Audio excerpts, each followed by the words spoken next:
जी हाँ दोस्तों, ये है बदलता दौर और बदलते दौर में मैं हूं आपका दोस्त दानिश महाजन। हर बार की तरह एक नए टॉपिक के साथ और अपने तमाम पैनलिस्ट के साथ मौजूद हूं आपकी खिदमत में। अपने पैनलिस्ट और टॉपिक को आपसे रूबरू कराऊं उससे पहले आज की headlines.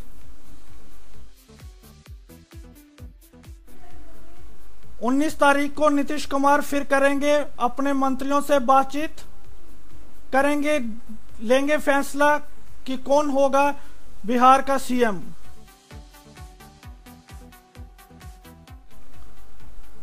Students of Islamic movement of India ने भोपाल में दी धमकी, अगला नंबर नरेंद्र मोदी का।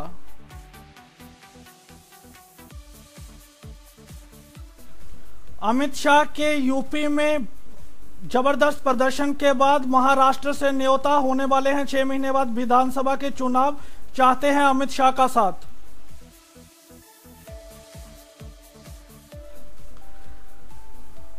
अमेरिका के थिंक टैंक को मोदी से बहुत ख्वाहिशें, उम्मीदें और सबकी नजर कहां जाएंगे नरेंद्र मोदी सबसे पहले मुलाकात के लिए। और बास्केटबॉल एशिया चैंपियनशिप भारत ने जीती। अभिषेक बच्चन ने ट्विटर पे लोगों से पूछा, ये भी बता दीजिए किससे होने वाली है मेरी दूसरी शादी। ये कमेंट तब आया है जब लोगों ने कहा कि अभिषेक बच्चन का तलाक होने वाला है।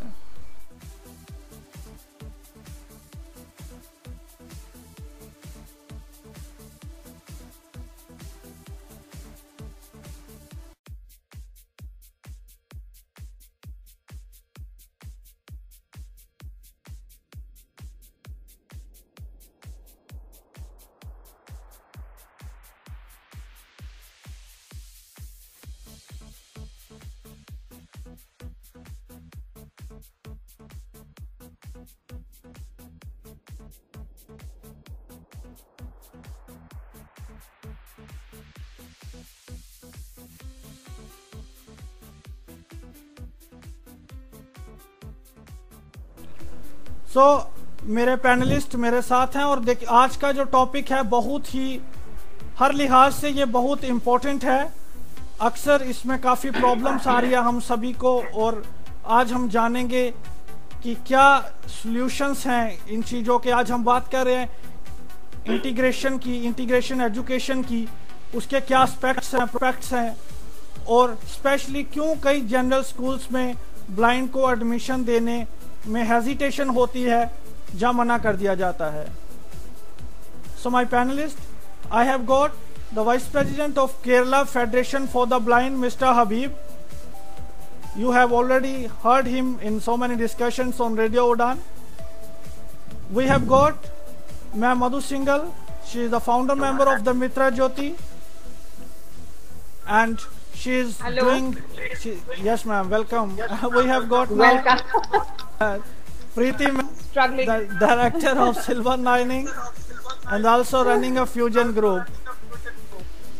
We have got Dr. Sareen. He is our permanent panelist and his views are always very valuable and welcomed. I welcome everybody. Thank you. Ji. Mr. Habib, first question goes to you. We want to know actually what is integration education. There are two ways. One, do you believe in integration schools there should be a resource teacher, or even without resource teacher will you consider it a integrated education? Actually, integrated education means an educational system where the special children with special needs, like in RTE, the differently able children are referred to as, or in right to education, they are referred to as children with special needs. So, integrated education or inclusive education means a system in which children with special needs are taught along with the normal students, and this is a practice where which was followed in the developed countries like United States and UK far back in 1970s and 80s, I think, maybe even before that. And in PWD Act, in the law of PWD Act and in the rule that was released on the basis of the PWD Act, it was said that the children with special needs shall be given the freedom to select inclusive education or special education, whatever they prefer. And in the National Policy on Disability, New Education Policy 1986 and Right to Education, in all those documents, it is clearly stated that the children with special needs shall be accommodated in the most nearby schools to their residence. But the question is, while coming to the second question, whether a resource teacher is necessary, I would like to clear one particular point of which of course is very important for me. I feel that integrated education is preferable only after the primary education. I am of the view that during the primary education, special education where we can easily mold the skills of the student with special needs, giving attention to each student as per his requirement will be more suitable. But definitely as we go through, we go to the higher study, high school education, if you can consider it like integrated education, only if there is a resource teacher or a person to assist the children with special needs, you can consider it integrated education. Because integrated education, as such, when we speak of teaching the children with special needs, there are different techniques like it could be duplication, adaptation, modification, substitution, many such techniques. Okay. And a normal teacher who is teaching a class of 40, 50 students definitely will not be able to give proper attention to children with special needs. So only if there are adequate resources, a well-trained resource teacher and time-to-time intervention, I think that could be called integrated education in its real sense. Okay. Madhu Singhal ma'am, my question is a bit different today. I want to know what are the demerits. मतलब ये बताइए कि इसके नुकसान क्या है inclusive और integration education की? मैं ये कहना चाहूंगी, अगर आप नुकसान की बात करें, मेरी समझ से इसमें नुकसान कुछ नहीं है। मैंने जो देखा है, डायरेक्टली तो मैं स्कूल चिल्ड्रन से नहीं कर रही हूँ, लेकिन बहुत समय माता पिता आते हैं, बच्चे आते हैं एंड वो ये क्वेश्चन करते हैं कि हम इसको कहाँ भेजें, जिस स्कूल में स्पेशल स्कूल में भेजें या किसी स्कूल में रेगुलर स्कूल्स में इसका एडमिशन कराएं जहाँ पर ये पढ़ सके। मेरा कहना यही है कि इसमें नुकसान नहीं है, बल्कि अगर प्रॉपर रिसोर्सेज हों, प्रॉपर रिसोर्स टीचर हों जो उस बच्चे को हेल्प कर सकें फ्रॉम द बिगिनिंग, तो इसमें नुकसान नहीं है।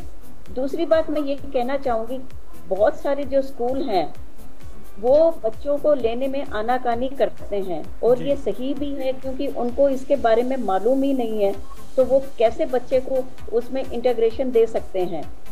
कुछ स्कूलों में जहाँ पर कुछ एनजीओज का संबंध है और उन्होंने पहले से बात की हुई है, उन स्कूलों में भले ही वो अपने रिसोर्स टीचर भेजें और बच्चे की हेल्प करें, नहीं तो स्कूलों में अगर अपने बच्चे का एडमिशन करा भी दिया तो बच्चा खाली क्लास में बैठेगा, दूसरे बच्चे लोग उसको बहुत ह्यूमिलेट करेंगे। स्कूल में टीचर आके पढ़ाएगी, बच्ची में ऑनलाइन हो गई, बच्चा स्कूल में चुपचाप बैठा रहेगा, अब ऑनलाइन उसकी तरफ कोई ध्यान नहीं देने वाला है। तो मेरे कहने का मतलब यही है कि अगर बच्चे को स्कूल में दाखिल कराना है, प्रॉपर रिसोर्स टीचर होने चाहिए, प्रॉपर एड्स होनी चाहिए, उसके लिए ब्रेल स्लेट और एवरीथिंग, तभी उस बच्चे की पढ़ाई संभव है, नहीं तो उसकी पढ़ाई संभव बिल्कुल नहीं हो सकती। जी, मतलब आप भी हबीब सर से बिल्कुल इत्तेफाक रखते हैं कि प्राइमरी लेवल पे इंटीग्रेशन नहीं होना चाहिए। जब हम पूरी ब्रेल की पूरी अपनी नॉलेज ले लें, उसके बाद इंटीग्रेशन बहुत जरूरी है। प्रीति मैम, हाँ जी, hello, sorry today lot of trouble. No problem, welcome. आपसे ये जानना चाहूंगा जी, आप इंटीग्रेशन एजुकेशन की एक एक्सट्रीमिस्ट फॉलोअर हैं, तो आपसे ये जानना चाहूंगा, क्या आप इंडिया में जो इंटीग्रेशन एजुकेशन चली है, जो इंक्लूसिव एजुकेशन, चाहे वो सर्व शिक्षा अभियान के अंतर्गत हो, क्या जहाँ फिर वो फाउंडेशन कोर्सेज हों जहाँ ब्रेल सिखाई जाती है सबको, क्या आप रिसोर्सेज टीचर से सेटिस्फाइड हैं इंडिया का जो इंटीग्रेशन सिस्टम है? हेलो जी जी, आवाज आपकी लाउड एंड क्लियर आ रही है, बोलिए जी। ओके, देखिए इंटीग्रेशन सिस्टम बहुत जरूरी है। पहली बात तो मैं कहना चाहूंगी कि हम इंटीग्रेटेड सोसाइटी के मेंबर्स ही हैं। जो भी बच्चा विजुअली इम्पेयर्ड होता है, ब्लाइंड होता है, तो वो है तो इंक्लूसिव सोसाइटी में से ही ब्लाइंड हुआ है ना, तो उसको बाहर निकालने की कोई आवश्यकता नहीं है। पर उसके लिए जरूर रिसोर्सेज चाहिए, क्योंकि वो आम बच्चों की तरह वो प्रिंट नहीं पढ़ सकता है और वो सब फॉलो नहीं कर सकता है। तो रिसोर्स टीचर्स चाहिए, और हमारे देश के पास फिलहाल वो बिल्कुल नहीं है, बहुत कम मात्रा में है। हैविंग सेड दैट, मैं ये भी ऐड करना चाहूंगी कि सबसे पहला तो हमारे अंदर एटीट्यूड में हमें ये एक्सेप्ट करना है सोसाइटी ने, और हम खुद जो हम विजुअली इम्पेयर्ड कम्युनिटी है, हमें एक्सेप्ट करना है कि हमको इंक्लूसिव एजुकेशन किसी ना किसी तरह से अवेलेबल करवानी ही है। बच्चों को अलग थलग नहीं करना है। तो वो मेंटल माइंडसेट जो है, जब तक वो पूरी तरह से एक्सेप्टेबल नहीं होगा, तो तब तक कोई भी मन से वो रिसोर्स टीचर्स या रिसोर्सेज प्रोवाइड नहीं करेंगे, और हमारे जो विजुअली इम्पेयर्ड बच्चे हैं वो डेफिनेटली सफर करेंगे इस पॉइंट ऑफ व्यू से। जी डॉक्टर सरीन जी, आपसे जानना चाहूँगा कि जो कोर्ट का एक ऑर्डर आया था जिसमें 25% 25% जो बिलो पॉवर्टी लाइन स्टूडेंट्स हैं उनको पूरा एजुकेशन लाने की बात की गई थी, इक्वल राइट्स की बात की गई थी, तो उसमें क्या ब्लाइंड हम डिसेबल लोग आते हैं? सवाल यार चीजों को कितना स्ट्रेच करना चाहते हैं। कायदे से बिल्कुल आना चाहिए, लेकिन इंटीग्रेटेड एजुकेशन का अनुभव ये बताता है कि आम तौर पे वही ब्लाइंड या वही डिसेबल्ड आम स्कूलों तक पहुंच पाते हैं जो पैसे से ज्यादा धनी नहीं, गरीब आदमी नहीं पहुंच पाता। ये कड़वा अनुभव है। बिल्कुल राइट। मैंने भी 10वीं के बाद मैंने भी 11वीं इंटीग्रेटेड एजुकेशन में की थी। मुझे मालूम है कि हमारी स्थिति क्या होती है। एक ब्लाइंड को ले लीजिए, स्प्रिंगडेल एक बहुत आदर्श माना जाता है दिल्ली में। वहां पर ब्लाइंड बच्चा एडमिट होता है तो एक बच्चा उसके बाएं चलता है, दूसरा दाएं चलता है। अब इस एजुकेशन माहौल में आप बच्चे को क्या बना रहे हैं, वो सोचने का विषय। अगर टोटली हम मुझ पे तरस खाते चले जाएंगे तो मैं क्या इंटीग्रेटेड और क्या स्पेशल एजुकेशन, मैं तो फिर वही का वही रह गया ना जी। इस पे दूसरे एंगल से मैं ये कहूँ कि अगर हम सर्व शिक्षा अभियान की बात मान लें, सर्व में सब आ रहे हैं, लेकिन सब के लिए प्रावधान क्या देना चाहते हैं प्राइमरी लेवल। और क्योंकि मैं अभी एक सर्व शिक्षा अभियान पे कॉलेज की तरफ से एक प्रोजेक्ट भी कर रहा हूँ, तो जो कुछ मैंने जाके देखा है झांसी और ललितपुर के आसपास, मुझे नहीं लगता है कि उस माहौल में ब्लाइंड क्या इवन ऑर्थोपेडिकली हैंडीकैप भी कहीं खप क्या जी भी सकता है। मुझे इसमें पूरा जो है शक है। मैं यहाँ इस और भी संकेत करना चाहूंगा, though I am going out of the purview of the question. No sir, आप अपने कीमती विचार दे सकते हैं। जो भी कई बार ऐसा होता है कि हम क्वेश्चन नहीं प्रिपेयर कर पाते, कई जो आपके सुझाव हैं वो वहाँ पर। मैं इसलिए कह रहा हूँ, देखिए हमेशा एक हम्बलनेस रहनी चाहिए कि आप मुझसे पूछ क्या रहे हैं, मैं क्या क्या। नहीं कोई बात नहीं, आप चलो बताइए। मैं केवल ये कहना चाह रहा हूँ कि देखिए, एक वो जमाना था 60s की बात कर लीजिए, जब हर प्रांत में कम से कम, छोटा प्रांत है तो 2 या 3 स्कूल हुआ करते थे, और विशेष स्कूलों की संख्या 250-300 तक थी, जिनमें सरकारी हो सकता है 150 ही रहे हो। पर ग्रेजुअली, जिसको मैं एक चाल मानता हूँ, मेरी नजर में वो लीगेसी है कि आप कैसे जो है रेजिडेंशियल स्कूल के खर्चों को बचाने के लिए आप इंटीग्रेटेड एजुकेशन की बात करें। मैं इसे एक कॉन्स्पिरेसी के रूप में देखता हूँ, और मुझे मौका मिला जब मैंने अपनी रिसर्च भी की तो उस बात को मैंने हाईलाइट किया कि कैसे ये सब हो रहा है जी। और जहां तक इंटीग्रेटेड एजुकेशन की हिस्ट्री में जाएंगे तो ये तो बहुत पुरानी है। 1956 में बॉम्बे में एक पहला बच्चा किसी साइटेड स्कूल से जोड़ा गया था। तो उससे कहीं केवल जोड़ देने भर से क्या इंटीग्रेटेड एजुकेशन हो जाएगी? क्या गांव के बच्चे को आप गांव के स्कूल में जहाँ एक टीचर हफ्ते में एक दिन आता है और 7 टीचर हाजिरी लगाता है, क्या माहौल दे पाएंगे? वो एक डिबेटेबल इशू। जी बिल्कुल सही बोल रहे हो। अब मैं 2 इंसिडेंट यहाँ पे कोट करना चाहता हूँ।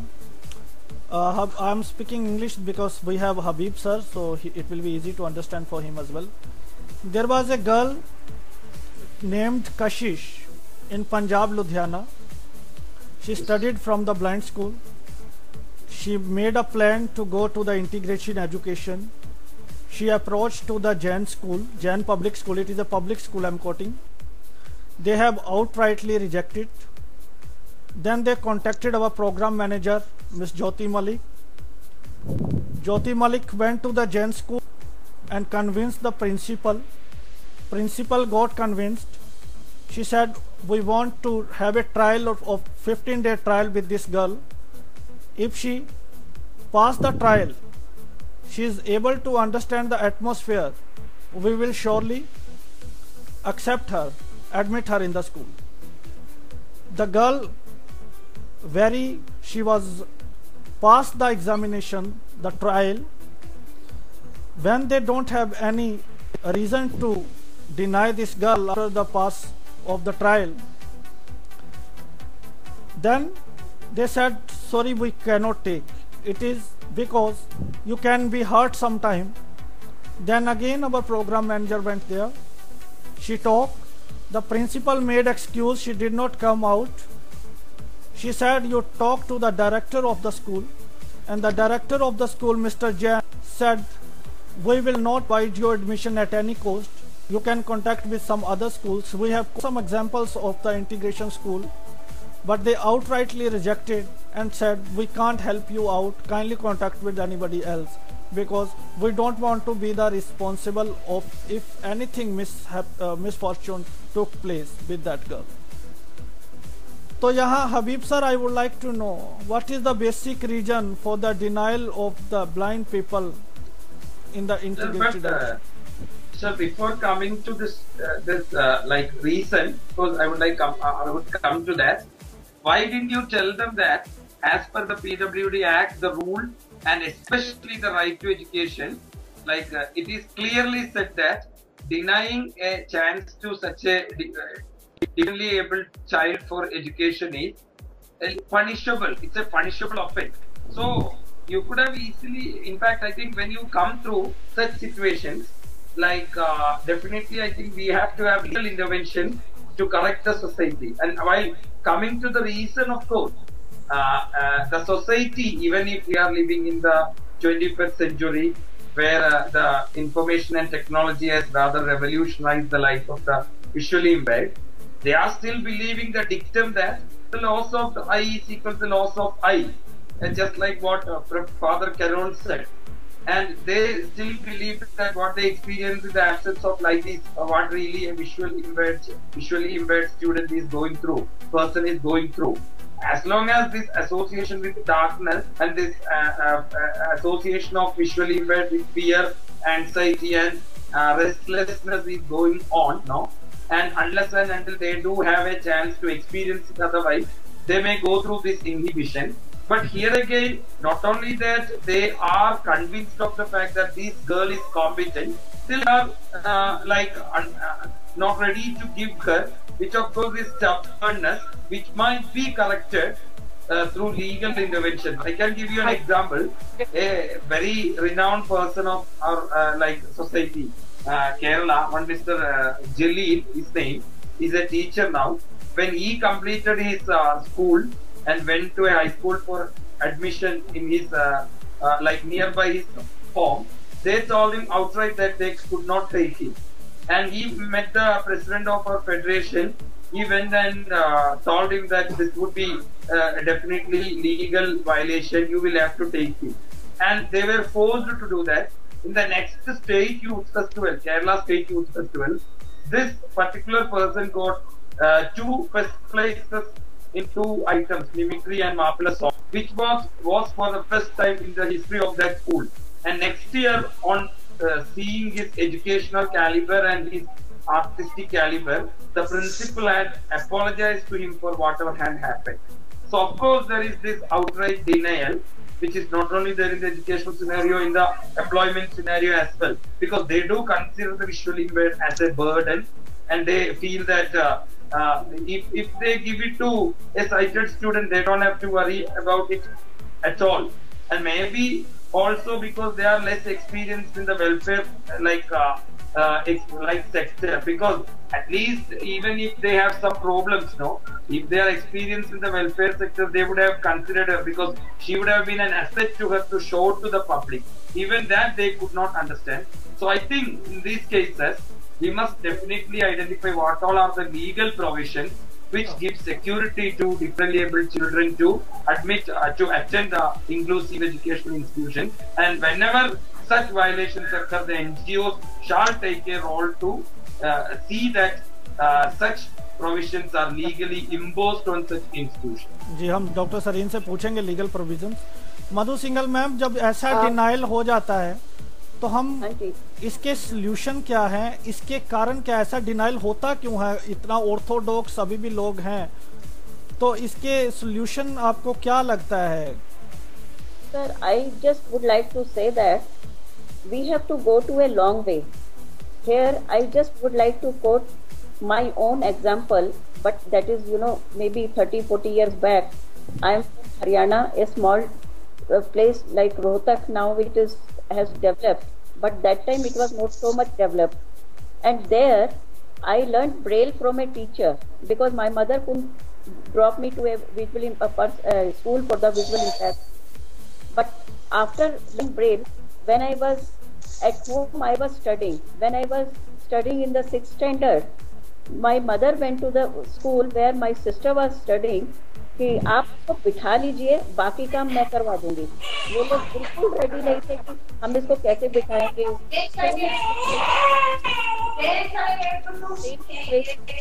कोई इसको हर देगा, कोई ये गिर जाएगी स्कूल में। बाद में मेरे साथ क्या हुआ कि बच्चे लोग कोर्टयार्ड में जाते थे प्रेयर करने के लिए, and I was sitting in the class. Then I said I can't in the class like this, I can also come along with you. Then they said, how will you come? So many problems. I will say that the legal aspect, whatever we will say, as Mr. Habib said, we have to go to the legal way. But ये solution नहीं हो पाएगा, क्योंकि हमेशा तो हम बच्चे के पास बैठ नहीं सकते हैं। बोल रहे हैं, बिल्कुल मेरा क्वेश्चन था एक इससे रिलेटेड, आप बता रही हैं। जी आप बताइए। लीगल आपने कर दिया, कह दिया इस बच्चे को बिठा लो, लेकिन उसके बाद उसके साथ जो ह्यूमिलिएशन होता है वो मैं समझ सकती हूँ। अभी रिसेंटली एक बच्चा आया मेरे पास एंड वो कह रहा है कि मैं स्कूल में पढ़ता हूँ 10th स्टैंडर्ड में, and he was totally depressed. बोलता है सब बच्चे पिकनिक पे चले गए और मेरी प्रिंसिपल मुझे नहीं लेके गई। क्यों नहीं लेके गई? कहती है कि नहीं नहीं तुम नहीं कर पाओगे। And he was so depressed, so this thing कि I don't want to see that principal, I don't want to go to that school, I want to change the school. ऐसी सिचुएशन में हम क्या कर सकते हैं? We have to go to a long way. Not only the legal aspect, there are so many aspects. We have to change the attitude and so many things, and also the resource people. Definitely, whatever you do, you can integrate the visually impaired person, but definitely you need a proper resources. Without it, it is nothing can be done. I can say that. Solution जब तक आप पूछेंगे ये जब तक नहीं हो सकता, जब तक हमारी पूरी व्यवस्था इस पे काम नहीं करेगी। पूरे एड्स एंड अप्लायंसेस बच्चे को मिलने चाहिए, प्रॉपर मोबिलिटी बच्चे को आना चाहिए, proper resource persons time to time help करने चाहिए। Because I have seen in other countries like USA and others, जहाँ पे एक बच्चे के ऊपर एक आदमी रहता है जो उसके साथ ही काम करता रहता है, जो भी इंटीग्रेशन कहें, लेकिन स्पेशल ट्रीटमेंट उसको बहुत मिलता है। मतलब spoon feeding I can say that they will do, तो वो हमारी कंट्री में पॉसिबल नहीं हो सकती। जी प्रीति मैम, आप सुन रहे हैं, आपने हबीब सर को भी सुना और आपने मधु सिंघल मैम को भी सुना। मैं एक और इंसिडेंट कोट करूं, फिर एक क्वेश्चन पुट करूं। क्यों एक बार मैं जो लुधियाना में पढ़ा हूं वो हैंडीकैप्ड प्लस ब्लाइंड का स्कूल है, तो एक बार हम लोग जब पेपर देने गए, हैंडीकैप्ड बच्चे भी हमारे साथ थे, तो उनको उन्होंने दूसरे तीसरे फ्लोर पर पेपर देने के लिए बोला। तो जब बच्चे वहां से जा रहे थे हैंडीकैप्ड, तो वहां के जो बच्चे थे साइटेड, जो सही थे, बिल्कुल ठीक बच्चे जनरल, वो कह रहे देखो एक लंगड़ा गया, 2 लंगड़ा गया, 3 लंगड़े गए, so I mean to ask this question, दोनों इंसिडेंट के बारे में पूछ रहा हूँ मैं। जब उसमें जब हमें ऐसा डिनाइल मिल जाता है, हर पेरेंट्स कोई ज्यादा अवेयर नहीं होता, जरूरी नहीं होता कि सब अवेयर हों, तो इतनी मेहनत करने के बाद जब उनको डिनाइल मिलता है तो बच्चे की और उनके पेरेंट्स की मेंटली कंडीशन क्या होती है? क्या वो उस पोजीशन में होते हैं कि वो लीगल एस्पेक्ट्स में जाएं? आप क्या सजेस्ट करेंगे ऐसी कंडीशन में? जी, इससे पहले मैं आपके सवाल का जवाब दूं, मैं आपको अपना भी क्विकली बता देना चाहूंगी कि मैं पूरा समय ही इंटीग्रेटेड एजुकेशन में रही हूँ।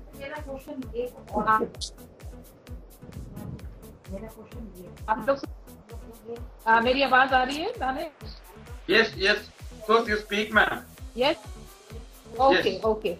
So I was in a integrated school always. In fact, 4-5 schools I've been to. Last school was Loreto Convent, Delhi. और उन्होंने क्लास 1 में मुझे स्कूल से निकाल दिया। 1972 की बात है, और क्लास 8 में इसलिए निकाला कि उन्होंने सडनली प्रिंसिपल चेंज हो गई और शी डिसाइडेड के, and she was a Irish lady, not an Indian nun, she was an Irish lady. तो उसने डिसाइड कर लिया कि मैं क्योंकि ब्लाइंड हूँ तो इसलिए I should go to a special school, not to integrated school. And उस टाइम मेरी क्या सिचुएशन थी, ये तो शायद मैं एक्सप्लेन भी नहीं कर सकती शब्दों में। तो it was a very very dilapidating, बहुत बुरी हालत, मतलब बहुत ट्रॉमेटाइज मैं हो गई।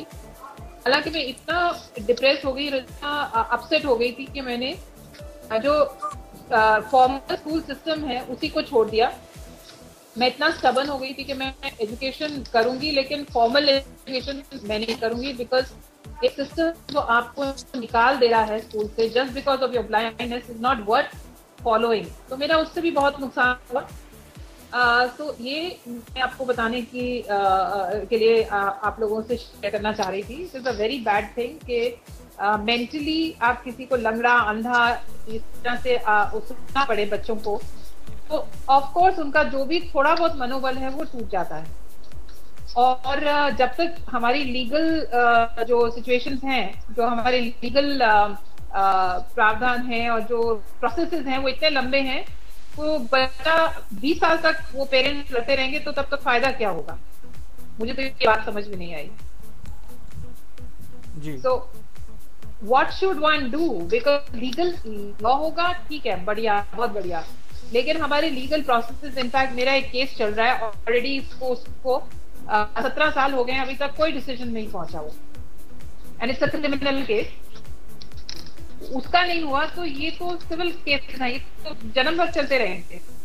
तो what's the point? The point is कि हमें अवेयरनेस बढ़ानी है, हमें attitudinal change, we have to bring about an attitudinal change in the teachers, in the parents, in the children at large.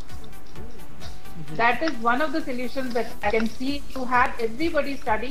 अब मोटा बच्चा है उसको भी सब वो मोटे कहेंगे, वो भी कहते हैं, that is for that child also it is terrible. कोई बच्चा चश्मा पहनता है उसको भी चिढ़ाते हैं। So this is a ongoing process. I think awareness, sensitivity development and these kind of programs would be much more beneficial. Law of course it's an important thing, but सिर्फ law के ऊपर हम depend नहीं कर सकते जी। Danishji, can I add one point to that? जी, add कीजिए please. Yes, like so far the society is believing that whatever the society gives to the visually impaired, they are just giving it as a matter of charity. The society has never thought that by communicating and by living together with the visually impaired, they are also getting a lot of benefit and a lot of other things with the the living together and the giving and taking, is it?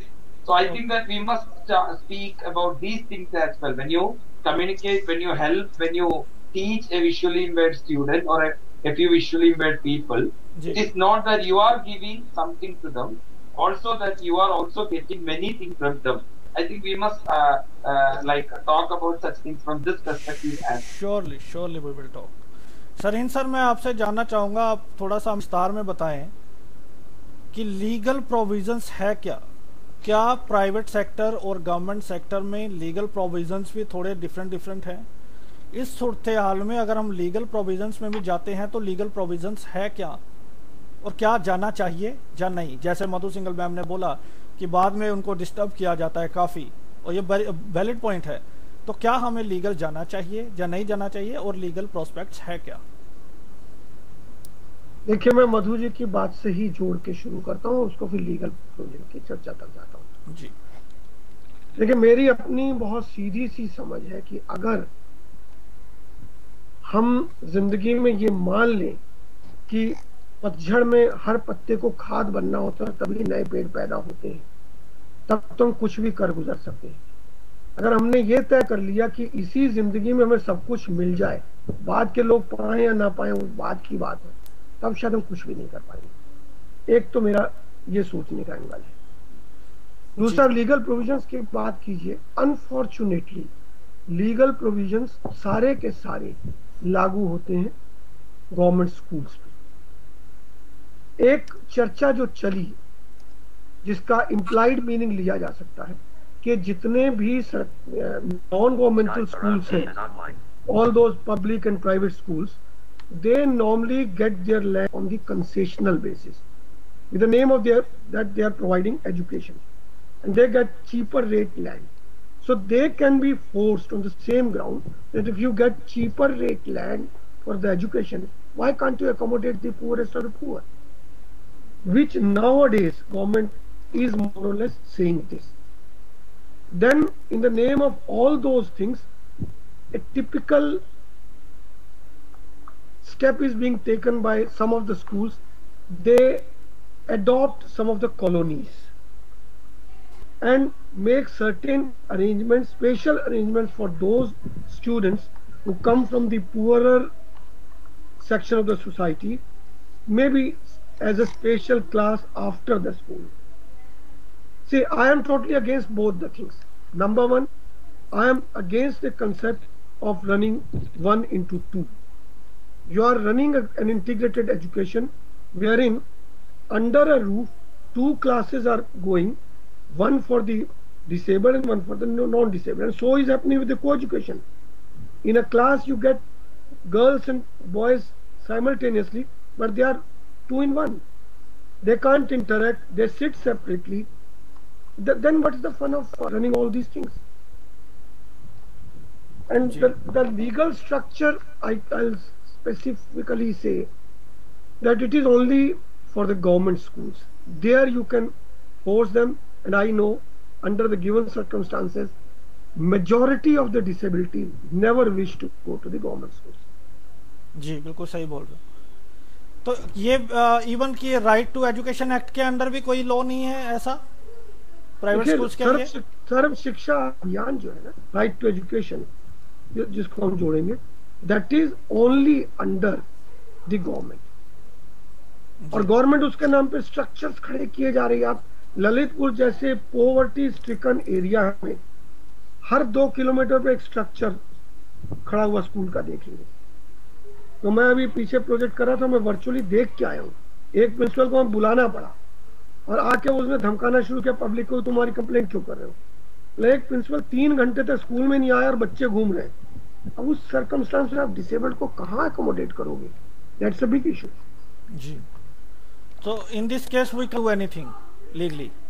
No, I don't say we can't do anything, but can we stretch an issue to the extent, and can our parents of the suffered student go to that extent? That's a big issue. जी.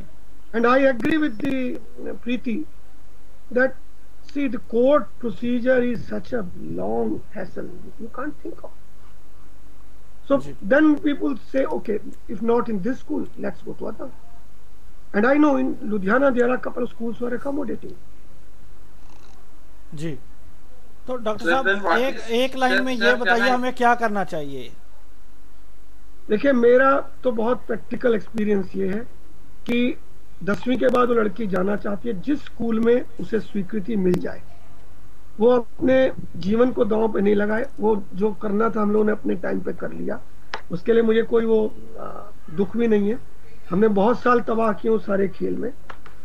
मेरा मानना यह कि इस समय सच्चाई को मानते हुए, क्योंकि गवर्नमेंट भी चाहे बात जितनी बड़ी बड़ी कर ले, वो किसी भी ऐसे काम में हाथ डालने में इंटरेस्टेड नहीं है जो रियल सेंस में वेलफेयर वर्क है, वो चाहे कांग्रेस की गवर्नमेंट हो चाहे बीजेपी की हो। आप ग्लोबलाइज माहौल में खाली प्रॉफिट ओरिएंटेड सोच के अलावा कहीं नहीं जा सकते। जी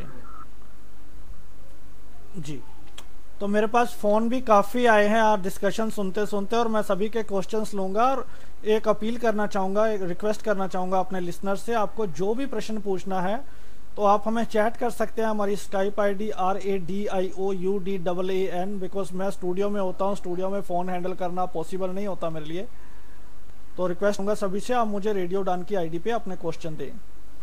Habib sir, now I want you are vice president of Kerala Federation for the Blind. Federation of the Blind. Yeah, I want to know, every time we are saying that the awareness issue one is there, charity issue is second is there, thousands of NGOs, you mean to say thousands of NGO got flopped? What they are doing just then? If still we are not, even a small area we are not able to cover it, only whoever comes in the NGO just do 2 or 3 work and said we have, they paste on the website, they publish in the newspaper, but on the ground level nothing. So you want to accept it, NGOs are doing nothing? No, I have a different view, because in fact it was in 1997 that Kerala Federation of the Blind was formed in Kerala. Now it is the largest NGO for the visually impaired in Kerala. Recently, as a part of a publication, I had an interview with Mr. George Kutti Kareparambil, who had been our General Secretary for a long time. I think most of you know him. Habib sir, for a while, I'm really sorry to interrupt you for a while. Bala Priti Monga ma'am has got disconnected. Kindly invite him again. Some network issue, so kindly invite her again. Ji Habib sir, please continue. I'm really sorry. And you know, no bros. And you know, in 1997, the situation was that the boys were able to study, and like in high schools, the visually impaired boys were able to study in high schools after completing their education in special schools, if they could secure a special order with regard to this from the government education department. Only if they submitted this special order, they were given a chance to study in normal schools after 7. And that was only possible for boys, because there was no hostel facility available for girls. And in 1970, I think, a facility was arranged for girls in government school for Olesha, Kottayam, by the intervention of KFB. And in 1970, by the last part of 1970s, all such orders stopped. And now we see that in Kerala, no such incident has occurred where a visually challenged person is denied opportunities to learn in a high school or in a special school.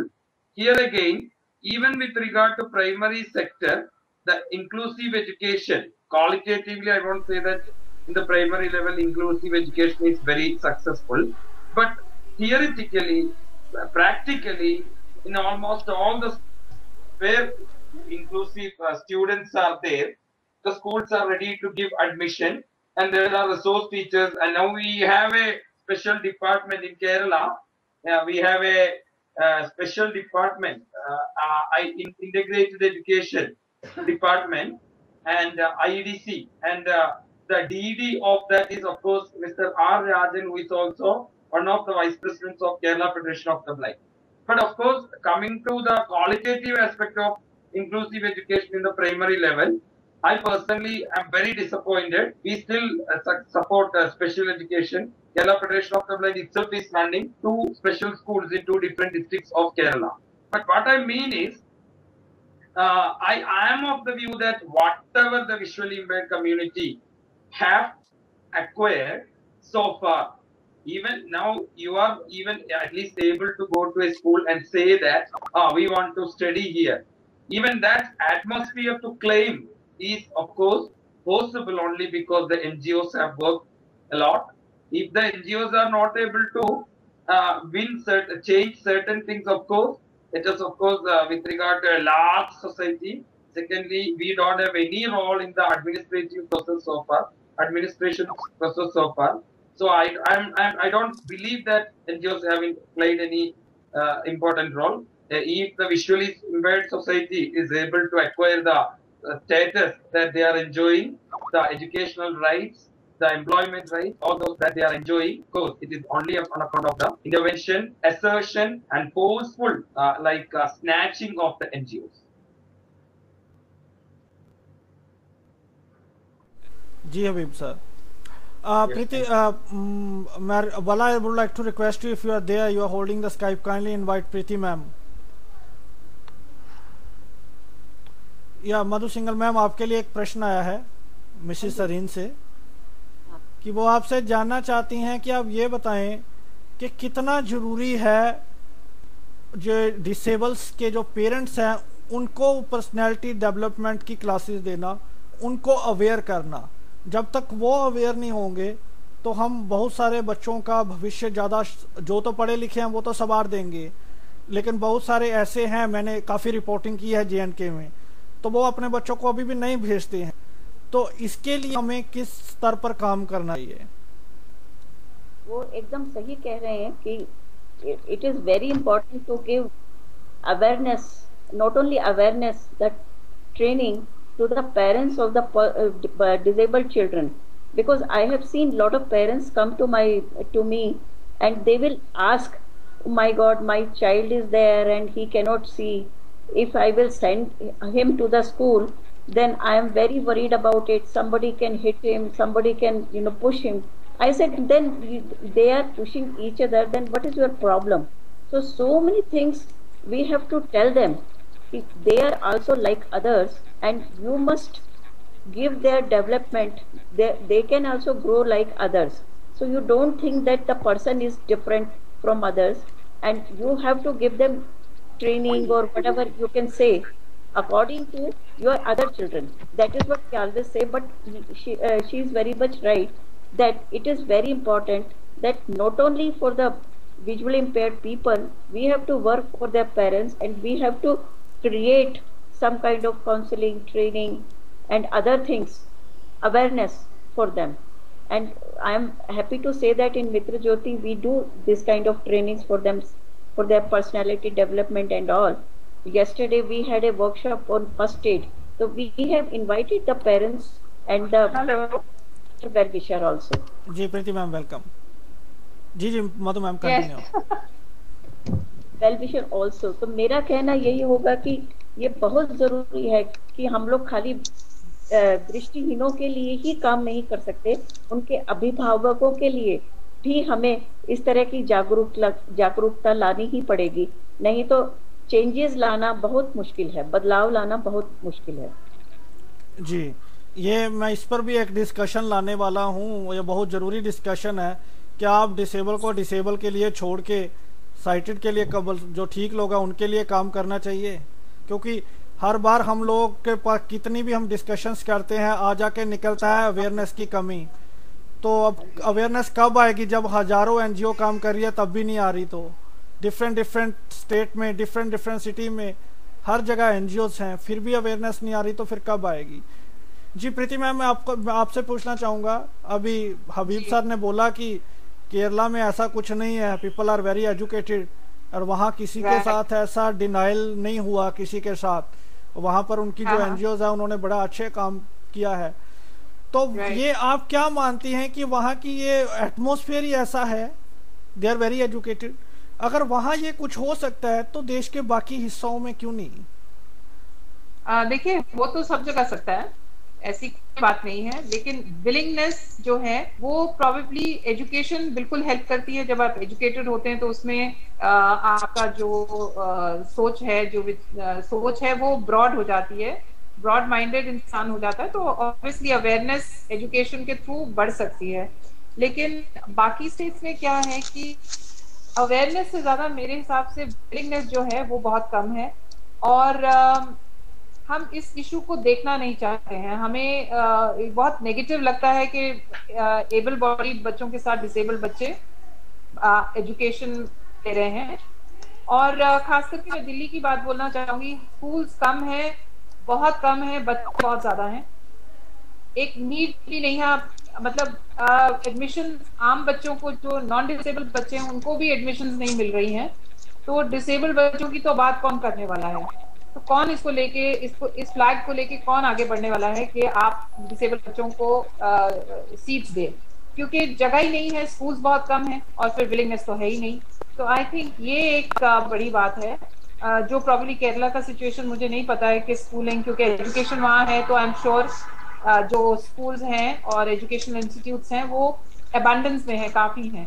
तो ये एक हो सकता है, ये एक reason कि यहाँ पे बाकी स्टेट्स में नहीं हो पा रहा है इंटीग्रेशन।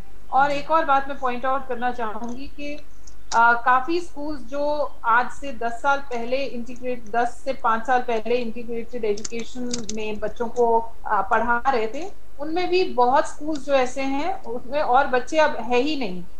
क्योंकि ये भी हो सकता है कि एनजीओ की भी डेडिकेशन थोड़ी कम हो गई है, या इस चीज से थोड़ा वो हट गए हैं।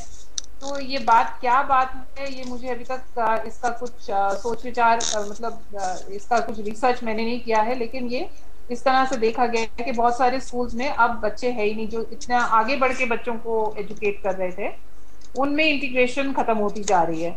तो कहीं ना कहीं ऑन बोथ साइड्स, एनजीओ का काम भी उस लेवल से शायद नहीं हो पा रहा है, डेडिकेशन कम हो गई है, मटेरियलिस्ट है। तो ये सब चीजें आई थिंक मायने रखती हैं। जी मैं कुछ में जोड़ना चाहती हूँ, आपकी परमिशन हो तो मैं जी जोड़िए। तो प्रीति मैं कहा है, मैं कुछ कहना चाहती हूँ। बोलिए। मैं नॉर्थ बिलोंग करती हूँ एंड मैंने वहाँ पे ही पढ़ाई की है, लेकिन उसके बाद मैं साउथ में आ गई। लेकिन मेरा जो देखना रहा है कि सोच में बहुत फर्क मुझे महसूस हुआ जब मैं नॉर्थ से साउथ में आई। यहाँ पे थोड़ी जागरूकता मुझे ज्यादा लगी स्टेट्स में, लाइक तमिलनाडु, केरला, और आप कहें आंध्रा में तो मुझे ज्यादा पता नहीं है, लेकिन स्पेशली तमिलनाडु और केरला में एजुकेशन के मामले में दृष्टिहीन काफी एजुकेटेड हैं। केवल प्रॉब्लम वहाँ आती है इंग्लिश में कि भाई इंग्लिश लोगों को नहीं आती है, लेकिन एजुकेशन की जहाँ तक बात करें, people are very educated, the visually impaired people are very educated. तो there is a some difference, सोच पे डिपेंड करता है, लोगों की सोच पर। एंड सभी एनजीओ ऐसा नहीं है कि एकदम बैठ गई हैं, कुछ एनजीओ बहुत अच्छा काम भी कर रही हैं, लेकिन करने को बहुत कुछ है। जी एक मिनट, मैं एक क्वेश्चन पढ़ रहा हूँ, एक क्वेश्चन आया मेरे पास।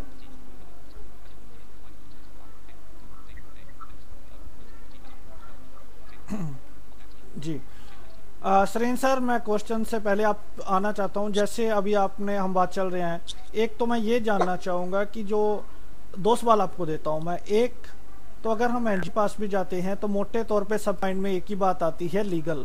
ओके, हम केस कर देते हैं। ये कहाँ तक सही है? बजाय इसके कि हम अवेयर करें, वहां से मिले, जाकर बात करें, डायरेक्ट लीगल प्रोसीजर और ये जो केस करना कितना सही है? और दूसरी बात मैं ये जानना चाहूँगा कि जैसे ऐसे लोग जो ऑर्थोडॉक्स लोग हैं, डॉक्टर जैन जैसे, तो उन लोगों को कुछ ना कुछ तो क्या हम लोग उनको मतलब उनके साथ ट्रीट कर सकते हैं? एटलीस्ट थोड़ा सा लेसन तो उनको मिले आने वाली पीढ़ी के लिए, या हो ही नहीं सकता? देखिए, मैं पेसिमिस्ट नहीं, लेकिन जिस एक्टिविज्म की जरूरत है उसके लिए मैं अपने और अपने जैसे बहुत सारे साथियों को दोष देने में यकीन करता हूं। आप फेडरल स्ट्रक्चर या फेडरेशंस या ऑर्गेनाइजेशंस खड़ी कर लें, बड़े बड़े इश्यूज की चर्चा भी कर लें, लेकिन आप जमीनी हकीकत से भागना चाहते हैं। You don't want to face the ground realities. और इसीलिए शायद मैं कई ऑर्गेनाइजेशंस में काम करते करते लास्ट में I deemed it fit to develop another organization with the name of Progressive Society for the Sightless Persons। और मेरा एक सीधा सा कमिटी कि वहाँ किसी ने पदयात्रा भी की थी, तो उस दौरान मेरे साथी 8 महीने कर सकते हैं, तो एक्ट के इंटरेक्शन का कहाँ रुकती है यहाँ, ये मुझे आज भी नहीं समझ आता है। जैसे मेरा एक सजेशन है, अगर इंफ्रा जरूरत पड़ेगी, मैं या मेरे में बकायदा इनको बुलाइए फ्रेंड स्कूल्स को, आइए कि ब्लाइंड के एजुकेशन में चाहिए आते हैं। अगर आपके कुछ दिक्कत तो आप बताएं, एक इंटरेक्शन होना, को कन्विंस करके चले गए। कल दूसरे सेमिनार करने से दुनिया बदल जाएगी, लेकिन सेमिनार करने से वन स्टेप फॉरवर्ड की बात है। सेमिनार करोगे उसे इस बात पे जोर देंगे कि हम ये मानते हैं कि इस ढंग की फैसिलिटी हर स्कूल को, तो वो दे सकता है कि लोग क्या फैशन के नाम से ही कुछ लोगों को एकोमोडेट करें। मतलब मेरा सीधा सा मानना यह है कि एक पत्थर तो तबीयत से उछालो यारो, मैं तो उसमें यकीन करता हूँ। जी सर, 2 सवाल मेरे पास आए हैं। हबीब sir would like to know कि do you think in India we are able to use the old schemes given by the government to the blind? Or your closing comment as well, according to the discussion, what would you suggest?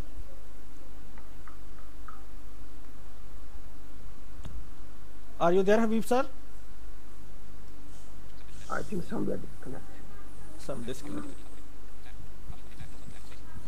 Ji Preeti ma'am, आप बताइए, क्या आपको लगता है कि India में proper schemes दी जा रही हैं जो का हम सभी को, प्रोसीजर ही बहुत लंबे हैं, जहां आपके क्लोजिंग कमेंट आज की डिस्कशन में फाइनली आप क्या सुजेस्ट करेंगे उस लड़की को?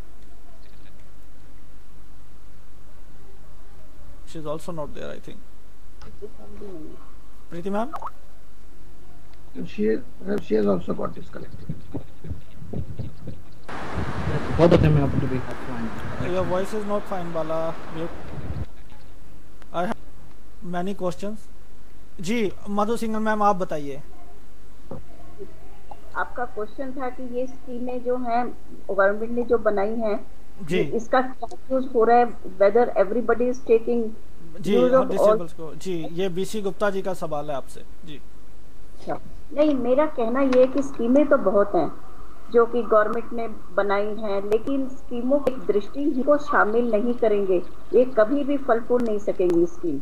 एंड इसका बेनिफिट जो है, कभी एनजीओ ने कोई स्कीम ले लिया, कुछ शुरू कर दिया, एंड उसके अलावा मुझे एक प्रॉब्लम और महसूस होती है कि जो इनके नंबर्स दिखाने होते हैं कि आपने 100 लोगों को ट्रेन कर दिया या 500 लोगों के लिए स्कूल चला दिया, ये कभी पॉसिबल नहीं हो सकता। अगर हम कभी काम नहीं कर पाते। इसी संदर्भ में मैंने कभी गवर्नमेंट से कभी भी कोई मदद आज तक नहीं लिया है, क्योंकि मेरा काम करने का तरीका बहुत अलग है।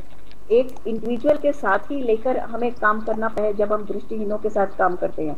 एक बहुत बड़े ग्रुप के साथ हम काम नहीं कर पाते। स्कीमें बहुत अच्छी हैं, लेकिन सभी स्कीमें यूजफुल नहीं है, आई कैन से दैट। मैं क्लोजिंग कमेंट स्ट्रेस करना चाहूँगी। एक तो मैं ये कहना चाहूँगी कि जागरूकता ना कि फॉर द दृष्टिहीन, for all of us. May be दृष्टिहीन आर देयर, 5-6% दृष्टिहीन व्यक्ति हैं, बट लेकिन 94% जो लोग बचे हुए हैं उनके लिए जागरूकता बहुत जरूरी है। दूसरी बात, हम दोनों सिस्टम से ही झूठला नहीं सकते। एक सिस्टम साथ साथ में इंस्टीट्यूशनल सिस्टम, इन दोनों को लेकर अगर हम लोग सामंजस्य बिठाएं तो मेरा मानना यह है कि हम लोग काफी तरक्की कर सकते हैं। इस एजुकेशन के मामले में हम बहुत आगे बढ़ सकते हैं जी। एक दूसरे के पूरक हैं। मेरे पास क्वेश्चनों की बौछार हो रही है, तो पता नहीं मैं सही पढ़ भी। जी प्रीति जी, आपका हर बार स्वागत है। मैडम आपसे क्वेश्चन है कि ये यादव सर, यादव जी एक सवाल पूछ रहे हैं, आप मानती हैं कि जो इंक्लूसिव एजुकेशन है वो जो ब्लाइंड स्टूडेंट्स हैं उनको सफोकेशन प्रोवाइड करते हैं, क्योंकि बच्चा अकेला रह जाता है वहाँ सभी के बीच में, ये कई बार उसको फ्रेंडली एटमॉस्फेयर नहीं मिलता, तो वो उसको ये बहुत ज्यादा। Preeti ma'am again disconnected, I think. Are you there Preeti ma'am? Habib sir and Preeti ma'am, some network connectivity. जी सरीन सर, आपके लिए एक और भी क्वेश्चन है। Preeti ma'am okay. Sareen sir आवाज रुक के आ रही है ना, इंटरनेट एक्चुअली आज। क्वेश्चन मिला मेरा? नहीं, आपका क्वेश्चन नहीं मिला, आप एक बार प्लीज दोहरा दीजिए। क्वेश्चन है, क्या आप मानती हैं जो इंक्लूसिव एजुकेशन है ये ब्लाइंड बच्चों को एक सफोकेशन वैक्यूम प्रोवाइड करवाता है, उनकी साइकोलॉजिकल कंडीशन पर अफेक्ट पड़ता है, क्योंकि ब्लाइंड बच्चा एक या दो रह जाते हैं पूरे हजारों की संख्या में, और कई बार उन्हें फ्रेंडली एटमॉस्फेयर नहीं मिलता, तो उसकी स्टडी और करियर पर इसका बहुत दुष्प्रभाव पड़ता है। आप मानती हैं ऐसा? नहीं, मैं ये बात बिल्कुल नहीं मानती हूँ, क्योंकि मैं ये मानती हूँ कि आप पूरे 15 साल 15, 16, 17 साल बच्चे को, एक ब्लाइंड बच्चे को सेग्रीगेशन में अलग पढ़ाएं, अलग रखें। जीना तो उसने इसी तरह में है ना, जहाँ पे उसको फ्रेंडली या नॉट फ्रेंडली मिलेगा। तो अगर ये बच्चा शुरू से ही इस एटमॉस्फेयर को झेलना और उसको हैंडल करना सीख जाए, तो शायद उसके लिए ज्यादा अच्छा होगा, ना कि आप सेग्रीगेशन से आए। और क्योंकि आप जिंदगी भर तो सेग्रीगेटेड नहीं रह सकते ना, आपको इंक्लूसिव लाइफ में ही एम्प्लॉयमेंट ही करना है, जीना है, शादी करनी है, काम करना है, तो आपको पता ही नहीं कि आप कैसे रिस्पॉन्ड करें। अनफ्रेंडली दुनिया है, बिल्कुल है, लेकिन अनफ्रेंडली दुनिया में आपको डील करके आप सीख सकते हो, और बचपन में आप फेलियर्स जो हैं उनको ज्यादा अच्छी से आप झेल सकते हो, ना कि जब आप बड़े हो जाओ, मैच्योर हो जाओ, आपको मालूम ही नहीं आप किससे युद्ध कर रहे हो, कहाँ पे झगड़ा कर रहे हो, कहाँ आपने अपनी जिंदगी को बनाना है। तो बचपन में ही ये सब उजागर हो जाए, सामने उजाला आपको दिख जाए कि भाई यही दुनिया है, हमें यहाँ जीना है, तो बच्चे बहुत अच्छे से सीख सकते हैं। बट उनको बचा के प्रोटेक्टेड एनवायरनमेंट में रख के और फिर आप कहते हैं, धक्का दे देते हैं कि जाओ मेन स्ट्रीम करो और मेन स्ट्रीम में नौकरी करो, तो आई थिंक वो ज्यादा अनसक्सेसफुल बच्चे होते हैं। तो बेटर है कि देखिए, अनफ्रेंडली तो है ही, वो तो हम सबको मालूम है, इसमें कोई डिनायल नहीं है, पर शायद वो उस समय पे हो जाना अच्छा है, ना कि बाद में होना अच्छा है। जी Habib sir, you are with us? No sir, in sir couple of questions to you. एक क्वेश्चन संजीव गांधी का है कि क्या आप ये बताएं कि दिल्ली में ये इंक्लूसिव एजुकेशन की क्या पोजीशन है, कितने आपके पास कोई आंकड़ा है, कितने % बच्चों को वहाँ एडमिशन मिल जाती है? और एक सवाल ये है कि ये नाम क्लियर नहीं है, तो इनका आप समझ आइए भी, जिनका है आई थिंक ये हमारे डायरेक्टर साहब का, ये मीनल जी का, कि हम जो बच्चों को हमारे पेरेंट्स इतनी मेहनत करके इंक्लूसिव एजुकेशन में डालते हैं, फिर वहाँ पर कुछ ऐसे बच्चे हैं जो उन्हें लंगड़ा, अंधा, गूंगा, बहरा कहते हैं, तो इतनी मेहनत करने के बाद जब हम डालते हैं तो बच्चा को एडमिशन में मिल जाती है। ऐसे कमेंट्स क्या उसके विकास में एक बाधा नहीं बनते? ये दो सवाल आपसे, और क्लोजिंग कमेंट साथ साथ।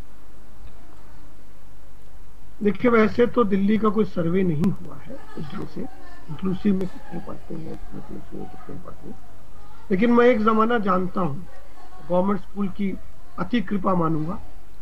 एक रानी झांसी रोड पर एक गवर्नमेंट स्कूल है, वहां लगभग एक जमाने में 70 बच्चे पढ़ा करते, 70 ब्लाइंड। आप कल्पना कर लीजिए, इंडिया का कोई ब्लाइंड स्कूल उठा लीजिए, एवरेज 70 ब्लाइंड एक स्कूल में आपको बच्चे नहीं मिलेंगे। उससे बड़ा एग्जाम्पल मुझे कहीं नहीं दिखता। ये प्राइवेट स्कूल वाले जो कुछ लेते भी हैं वो ज्यादा आई वॉश होता है, क्योंकि उनको ग्रांट लेनी है और उस चीज को एक्सप्लॉइट करना है। वो एटमॉस्फेयर कम देंगे, एक्सप्लॉइट ज्यादा करेंगे।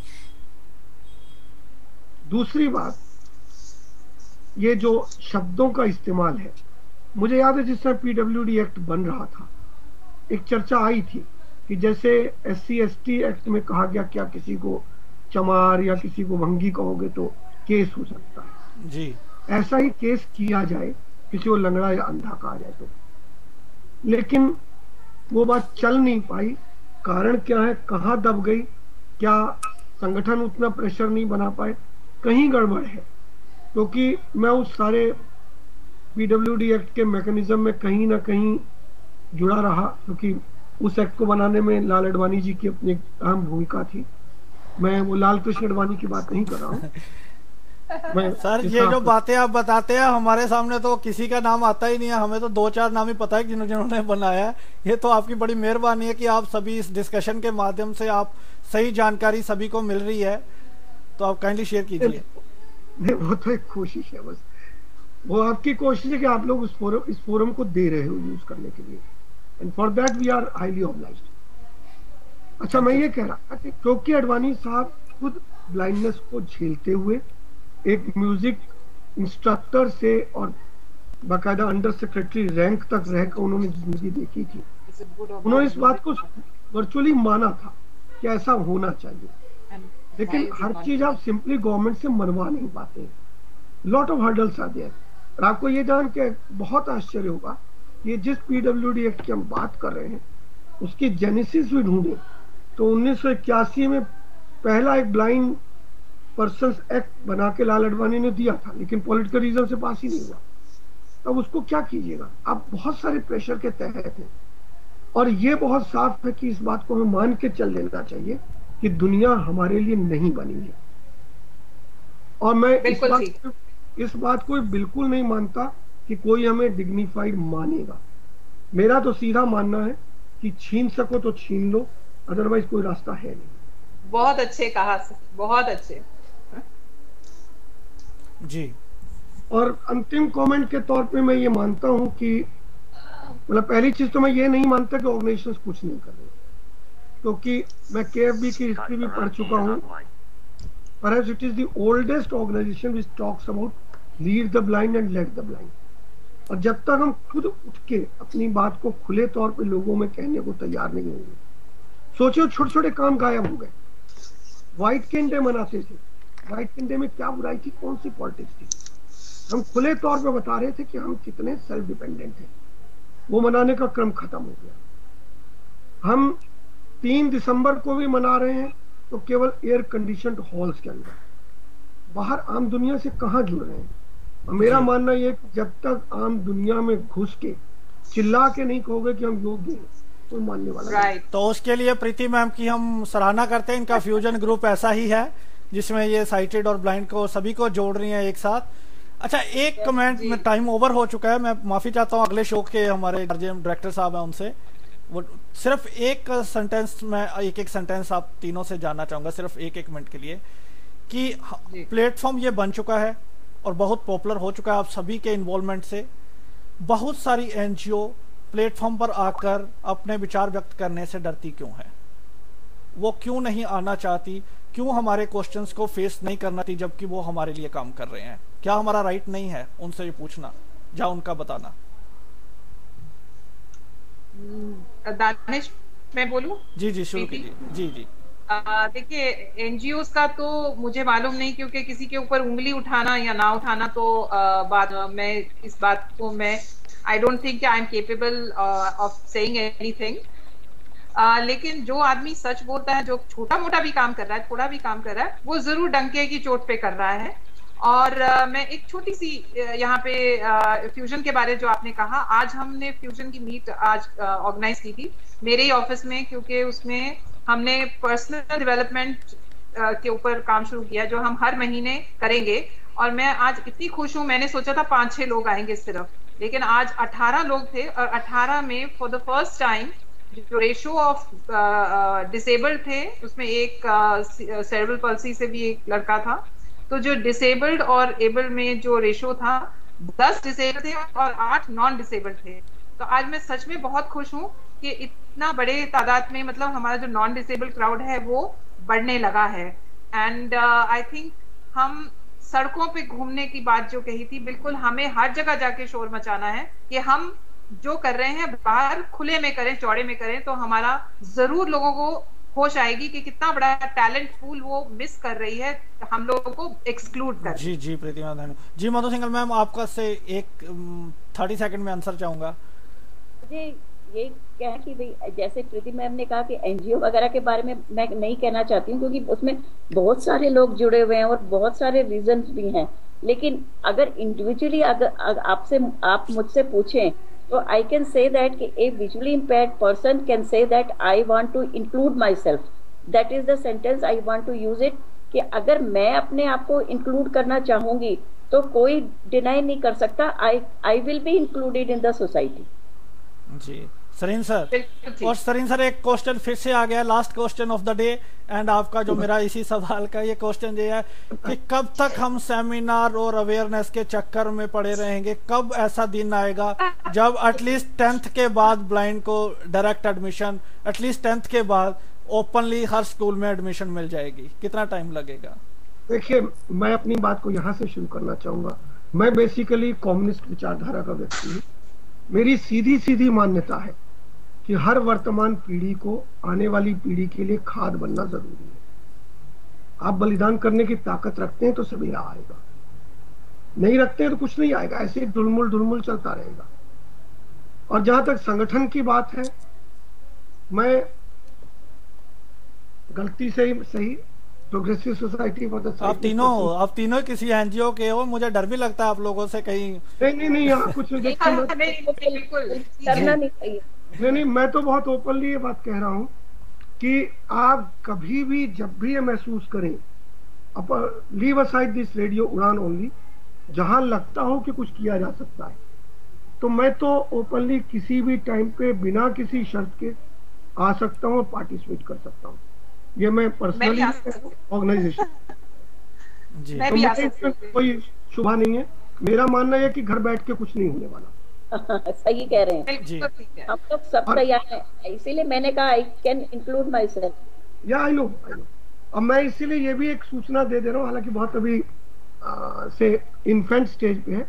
मेरा अपना प्लान इसी लिटरेसी के मुद्दे को इंडियन सब कॉन्टिनेंट तक ले जाने का है। मैं हो सकता है एक पदयात्रा ऑर्गेनाइज करूं जो इंडिया से पाकिस्तान तक जाए। अरे वाह, चीज को बढ़ाए बगैर चलेगा नहीं। तो मेरा मानना है कि इंडिया, पाकिस्तान, बांग्लादेश, तीनों जगह समस्या, भाषा बदल जाएगी, समस्या वही है। जी बिल्कुल ठीक। सरीन सर, मधु सिंगल मैम और प्रीति मोंगा मैम और हबीब सर, उनका नेट चला गया, उनका मैसेज आया। आप सभी के हम बहुत आभारी हैं, आप कंटिन्यूज आपकी सर्विस के लिए। I hope you have enjoyed and today listeners have also very much enjoyed. और लिसनर्स, आप हमेशा हमें इसी तरह क्वेश्चन पूछ सकते हैं, आपके जो भी क्वेश्चन हैं हमारे एक्सपर्ट आपकी क्वेरीज को सॉल्व करेंगे। तो अगला प्रोग्राम, अगर आप बैंकिंग की तैयारी कर रहे हैं तो जी हाँ, सुपर हिट प्रोग्राम मिसेज क्यूजन on the side will be with you in 2 minutes only. It's a 1 minute break only. Thank you so much everybody. Thank you. Thank you.